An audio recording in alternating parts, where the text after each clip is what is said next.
Let's jump into to your first of 3 tips. Right. Jimmy, read out your first tip here, and then we'll dive into it with a few examples. You have to communicate what it is you're offering. In this, it's a graphic novel. It's funny because I went back and thought about this, and I looked and I said, oh, I don't even have the page count on my pitch, and I was like, look at that, I didn't communicate that, which I'm going to fix tomorrow. It's a 52-page book. Communicate what you're offering. Let the people know that for this one, it's a graphic novel, has a beginning, middle, and end. There is no part 2. This is the whole story. You broke down all your sections. The left navigation says everything you need to do. I want to zoom in on something here.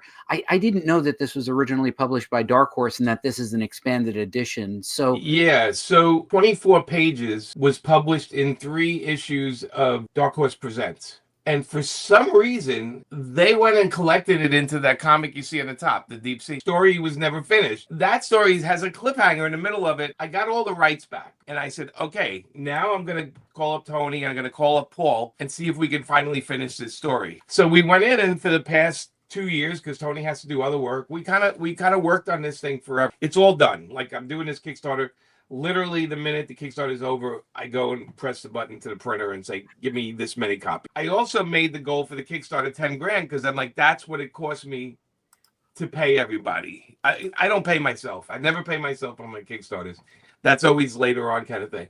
But I paid my guys for the original page, to the new pages, and for the coloring, and then, the covers I had to get from Dave Johnson and, Amanda and Tony. And honestly, I feel if I can make the goal and finally get the book out there, that's like one less car I need in my garage, I could move it out, and I could get on to the next thing. I was so happy to work on this because the ending, Justin and I had a view of what the ending was going to be, and we couldn't wait to do it. So when I pulled the trigger on this, I said, all right, Justin, let's finish this the way we see it.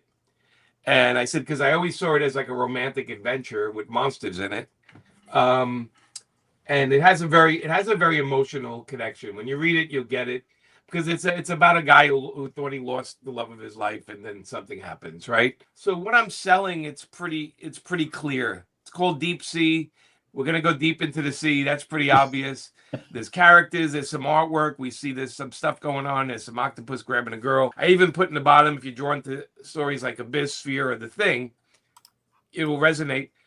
This is good to do because of communicating to an audience that it's sort of like that feeling. I think all 3 of these movies had the idea of whatever you think it is, it was something else.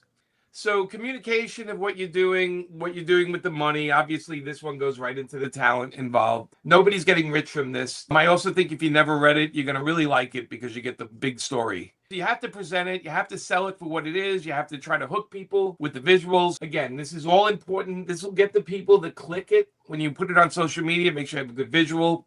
We have the Deep Sea logo. We have the talent's name above it. And then the paper films below with some cool art. Everything is about selling something to somebody.